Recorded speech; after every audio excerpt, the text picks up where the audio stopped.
அனைவருக்கும் வணக்கம். நான் இந்திய குடியரசுக் கட்சி அத்வாலிய கட்சியின் தமிழ்நாடு மாநில செயல் தலைவர் வாத்தியார் சி அம்பேத்கர் ஆவேன். இம்மானுவேல் ஜெபக்கூடம் நடத்தி வரும் ஃபாதர் ஐயா நமது செந்தில்குமார் அவர்கள் மேலும் அவரின் மனைவி கரோலின் ஜான்சி அவர்கள் மீதும் பொய்யான குற்றச்சாட்டு பொருளாதார குற்றப்பிரிவு அளித்திருந்தது. அதன்படி அவர் நீதிமன்ற வழக்கு சந்தித்து வருகிறார். அதன் அடிப்படையில் சம்பந்தமே இல்லாமல் இவரிடம் பணம் பறிக்கும் நோக்கத்தில் செயல்படும் சில அமைப்புகள் வருகின்ற 29ஆம் தேதி ஆர்ப்பாட்டம் வைத்திருக்கிறோம், நீங்கள் எங்களுக்கு பணம் தர வேண்டும் என்று மிரட்டல் விடுத்துள்ளனர்.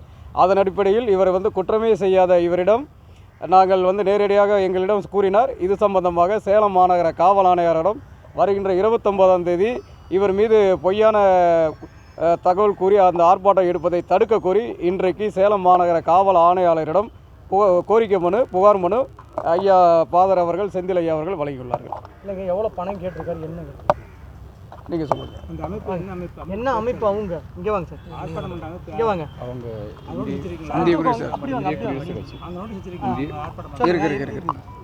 வெங்கடேஷ்ங்கிறவர் 6 லட்ச ரூபாய் அந்த அறக்கட்டளையில் கட்டியிருப்பதாகவும் அந்த பணத்தை தர வேண்டும் என்று என்னிடத்திலே கேட்கிறார்.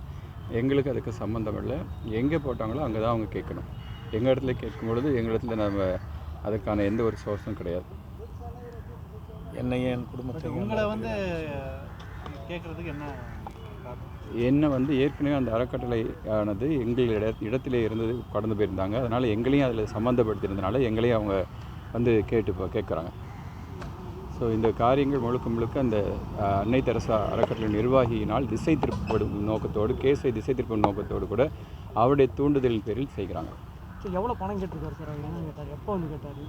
அவங்க கடந்த 2 நாட்களுக்கு முன்பாக கிட்டத்தட்ட அவங்க ஒரு 5-6 லட்ச ரூபாய் போட்டிருப்பதாகவும் அதை நாங்கள் தர வேண்டும் என்றும் எங்களிடத்தில் சொல்லி கேட்டுக்கிறார்.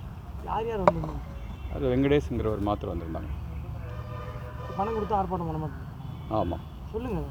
அவர் பணம் கொடுத்தா தொடர்ந்து நாங்கள் இந்த ஆர்ப்பாட்டம் பண்ணாமல் வாபஸ் வாங்கிக்கிறோம். இல்லைனால் உங்களையும் உங்கள் குடும்பத்தையும் உங்களுக்கு எல்லாருடைய பேரையும் நாங்கள் உள்ளே கொண்டாந்து போட்டு நாங்கள் இந்த ஆர்ப்பாட்டம் நடத்தி உங்களுக்கு அவப்பேர் உண்டாக்குவோங்கிறத அவங்க சொல்லி மிரட்டுறாங்க. இல்லை, பாதிக்கப்பட்டவங்களுக்கு பணம் கேட்குறாரா இல்லை அவருக்கு பணம் கேட்குறாரா?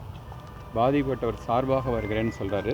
பட் அவங்க எதுக்காக கேட்குறாங்க, யார் கேட்குறாங்கன்னு அவங்களுக்கு தான் தெரியும்.